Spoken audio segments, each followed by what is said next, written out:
추로로 코팅줄을 낚싯대 길이만큼 1대1 정도로 맞춥니다. 먼저 1대1 정도.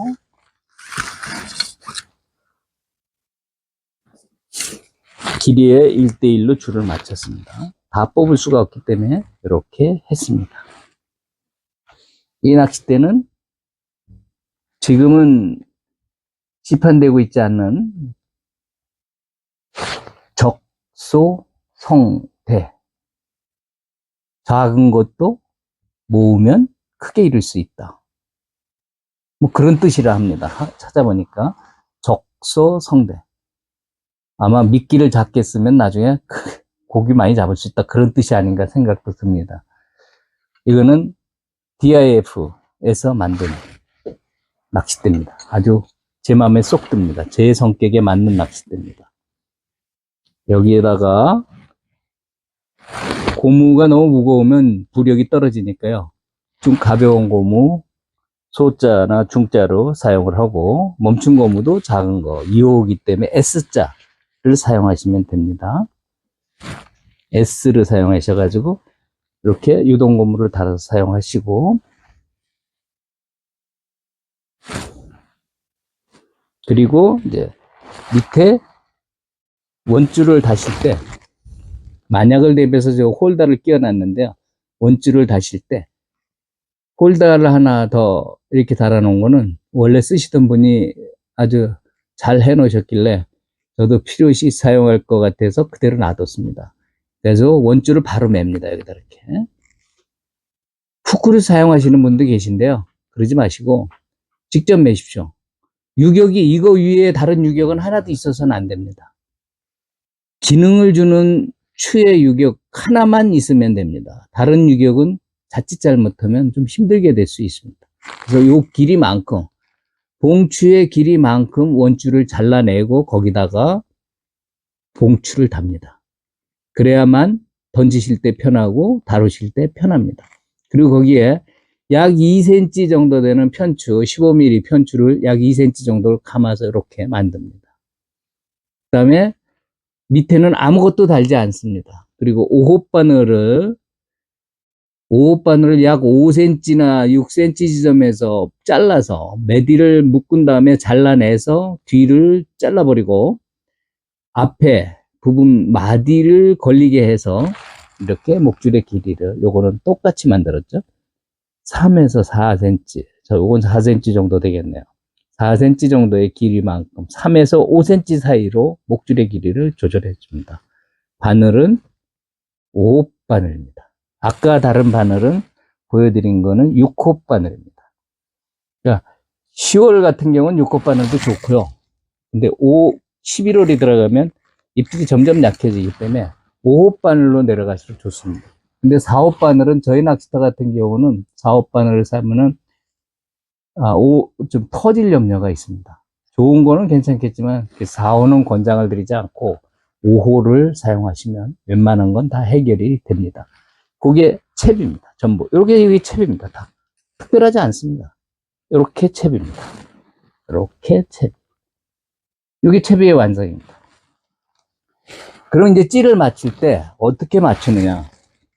챕이가 완성이 됐으면 현장에 바늘을 뺀 상태로 바늘이 달려 있으면 안 됩니다. 찌를 정확하게 맞추기 위해서 바늘 무게가 잡기가 좀 까다롭습니다. 그래서 현장에서 바늘을 안 단 상태로 달아서 현장 아무 수심이나 좋습니다. 던지셔서 수심에다 던지셔서 찌끝이 물에 보일랑말랑하게 조금 더 숙달이 되시면 보일랑말랑이 아니라 살짝 들어가시는 게 낫습니다. 나중에 조금 깎아내시면 잡고 편추는 약간 들어가게 맞추셔서 이게 살짝 물속에 들어가서 뿌옇게 보이면서 가만히 있습니다. 안에 들어가면 수압의 영향을 받으면서 더 안 들어가고 그 미세한 힘은 조금 처음엔 들어가다가 가만히 있습니다. 줄의 무게로 약간 처지는 무게로만 조금 들어가다 그 정도로 맞추시면 그게 기본 세팅입니다. 그러니까 수평보다는 약간 들어가게 맞춘다 이렇게 생각하시면 됩니다. 그게 가장 편하기 때문에 나중에 조금 조절하시면 되니까요. 그럼 찌 맞추시고, 다음에 찌를 쭉 올리셔서 이 한마디에다 맞춥니다. 수심. 내가 던지고자 하는 지점에서 던져서 한마디에다 맞춥니다. 딱 한마디에다가 갖다 맞춥니다. 두 번째입니다. 한마디에 맞춰놓고 흔들어 봅니다. 밀어넣어 보기도, 잡아당겨 보기도 하고. 잡아당기면 살짝 끌려 들어갔다. 밀어넣으면 살짝 올라갔다. 그러겠죠. 근데 더 밀어서 안 올라오면 됩니다. 안 올라오면 수직 상태가 된 겁니다. 그게 한마디 수심입니다. 그 한마디 수심이 녹색이 보이게 맞출 거냐, 안 보이게 맞출 거냐. 이게 워낙 긴 데를 치면 이 사이가 의미가 없어요. 그래서 까만 마디다 생각하면 됩니다. 근데 물에 비쳐 나옵니다. 물이 맑기 때문에.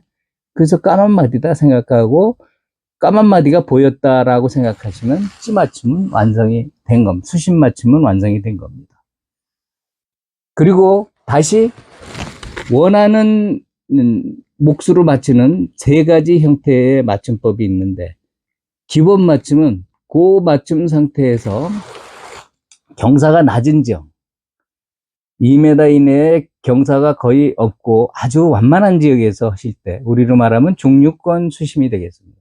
거기서 하실 때는 한마디 수심 맞춘 상태에서 2단계로 바늘을 답니다.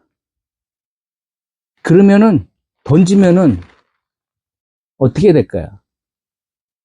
한마디로 내놨으니까 여기 와서 떨어져야 했는데요. 실제로는 들어갑니다. 그게 봉추가 꺾이는 겁니다. 살짝 무겁게 해줬기 때문에 봉추가 딱 꺾입니다. 실제로는 들어갑니다. 밀어보면 딱 맞았어요. 그럼 잘 맞은 찌입니다. 자, 그 다음 단계 이제 밑밥을 달죠. 미끼를 달면 이게 밥을 달았으니까 또 무거워지잖아요.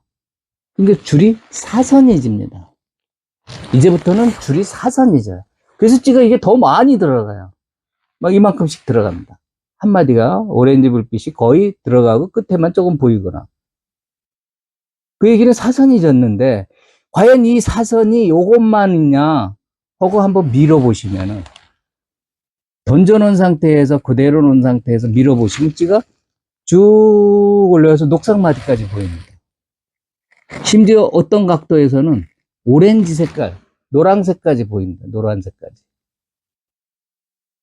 이거 잘못 맞춘, 아닙니다. 잘못 맞춘 거 아닙니다. 그거는 상황에 따라서 조금씩 달라지기 때문에, 자, 이제 그렇게 맞춘 상태에서 미끼를 달아서 던지시면 이게 거의 이게 들어갑니다.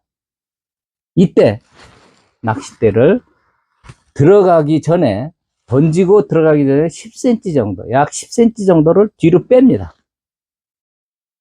원 지점보다, 내 낚싯대 손잡이의 원 지점보다 10cm 정도를 뒤로 빼놓습니다. 그럼 찌가 서서 들어가죠. 이렇게 나옵니다. 10cm 뒤로 당겨놨기 때문에, 그리고 스스로 사선이 지기 때문에. 근데 여기서 10cm 뒤로 빼는 이유는 바로 줄에 사선진 걸 잡아주기 위한 겁니다. 살며시 다 찌가 들어가가지고 여기에 딱 요 정도 가서 서 있으면, 살며시 밀어주면은 원수심대로 10cm를 안으로 밀어놓으면 까만 마디가 씩 올라옵니다. 계속 앞으로 더 밀면, 그 수심보다도 더 밀면, 실수심보다도 밀면 녹색 마디가 올라옵니다. 때로는 노랑 마디까지도 올라옵니다. 괜찮습니다. 다시 당겨서 이렇게 놓으시면 됩니다. 지금 여기 제가 찌 맞추는 요령, 수심 맞추는 요령을 세 가지를 다 말씀드린 거와 똑같습니다. 근데 그거는 이따 더 상세하게 설명을 드리도록 하겠습니다. 다시 설명드리겠습니다. 찌를 맞추시는 요령은 찌 끝에다 맞추는데 찌가 살짝 들어가는 듯하게 맞춘다. 바늘 없이. 그 다음에 수심을 찍는데 한마디로 찍고, 한마디로 찍어서 흔들어 본다. 그럼 이상이 없으면 바늘을 다시고 다시 던지시면은 요 찌가 살짝 들어간다. 밀어보면 올라오더라. 그게 봉이 꺾이는 겁니다. 그 상태를 만들어주는 거고요. 그리고 밥을 달아서 던지면 찌가 더 많이 들어갑니다. 사선이 생기는 거죠. 봉의 사선이 아니라 그거는 줄의 사선이 생깁니다. 원줄의 사선이 살짝 생기는 걸 밀어 놓으면은 원줄의 사선이 죽죠. 정상적으로 올라옵니다. 더 밀면 더 올라오는데 한 마디 이상 올라옵니다. 그러면 다시 당겨서 놓습니다. 네, 그냥 10cm 당겼다 밀어 놓으면은 요렇게 딱 씁니다. 2m 수심 평지 지역 같은 지형에서 그렇게 하시면 됩니다. 이게 호수 낚시의 기본적인 찌맞춤입니다. 이제 입질은 간단히 설명을 드리면은 이 상태에서 입질이 오면은 띡 하고 들어갔다 나옵니다. 다시 두 번째 입질은 띡 하고 녹색이 한번 보였다 들어갑니다. 반드시 들어갑니다. 배 탔기 때문에 또 들어갑니다. 이 상태가 반복이 되면은 손을 꼭 잡고 계셔야 됩니다. 그 다음에 1분 이내에 쭉 올라오는 듯 하다 쭉 올라옵니다. 그때부터는 좀 빨리 올라옵니다. 두 마디 정도의 허수의 힘이 작용을 하고 나머지 힘은 진짜 고기가 그냥 더 밀어 올리는 힘입니다. 그래서 5마디 이상이 올라옵니다. 때로는 그냥 몸통을 해서 덜렁덜렁 그럽니다. 자빠집니다. 그건 물고기 어떤 위치에 있는 물고기를 유도했느냐에 따라서 달라집니다. 그건 또 다른 이유 때문이고 그렇게 해서 챔질을 하시면 됩니다. 그래서 녹색 마디 지나 노란 마디 나올 때쯤에 챔질하면 거의 정확하게 걸립니다. 근데 더 보고 싶으면 놔두시면 됩니다. 근데 그거는 0.01초 순간이기 때문에 한 템만 늦춰주셔서 채시면 됩니다. 이게 허수 낚시의 요약입니다. 상세한 내용은 이제 2편에서 더 설명을 드리도록 하겠습니다. 지금은 여러분들은 허수 낚시 기본에 대해서 배우셨습니다. 이 허수 낚시는 여러분의 겨울 낚시 또는 하우스, 입질이 약한 그런 곳, 바닥이 좋지 않은 그런 곳에서 낚시하시면서 아주 재밌게 쇼를 즐기실 수 있습니다. 이것은 젤르다와 함께하면 더 놀라운 조과가 일어납니다. 낚시는 행복입니다. 2편에서 뵙겠습니다. 감사합니다.